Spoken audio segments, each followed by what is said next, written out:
ইচিত এবাৰ আমাৰ চৰকাৰ হলে আমি সকলো সমস্যা সকলোকে লগত লৈ সমাধান কৰি দিম। ৰাইজে এটা মন বান্ধিছে যে আমি বিজেপিক ভোট দিম। অসমত এইবিলাক সমস্যা এতিয়া নাই, চব আমি সমাধান কৰি দিলো। বিটিচিত চৰকাৰ নাই কাৰণে আমি কৰিব পৰা নাই। এবাৰ বিটিচিত চৰকাৰ হলে সমস্যা সমাধান হ'ব। 2003 চনটো এটা কাট অফ আছে যে 2003ৰ আগত হ'ব লাগিব। এইবিলাক মানুহতো 1960ৰ পৰাই আছে। গতিকে আমাৰ এবাৰ বিটিচিত বিজেপি আহিলে ৰাইজে এই সমস্যাবিলাকত ব্যস্ত নাথাকিব। নতুন নতুন সুবিধা আহিব, নতুন নতুন সম্ভাৱনা আহিব আৰু আমি আগবাঢ়ি যাব পাৰিম। যেতিয়াৰ পৰা আমি বিটিচিত আহিছো এইবিলাকে কথা শুনি আছো, আমি আগবাঢ়িব পৰা নাই।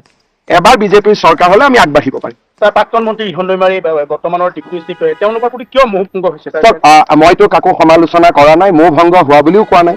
খালি মই এইটোৱে কৈছো যে দুইজনকে এবাৰ আপোনালোকে চালে এবাৰ মেননকো চাওক।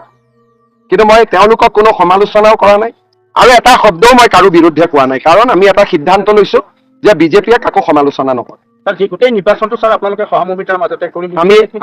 যদি আপোনালোকে এককভাৱে মেজিক সংখ্যা পায় তেতিয়াহ'লে ছাৰ দুটা পক্ষকে লগত মানে আমিতো সদায় এইটো বিচাৰো যে বড়ো ৰাজনৈতিক দলবিলাক এক হওক আৰু বিজেপিয়ে সকলোৰে লগত লগ লাগি কাম কৰিব। কিন্তু পৰিৱেশ আৰু পৰিস্থিতি তেনেকুৱা হোৱা নাই।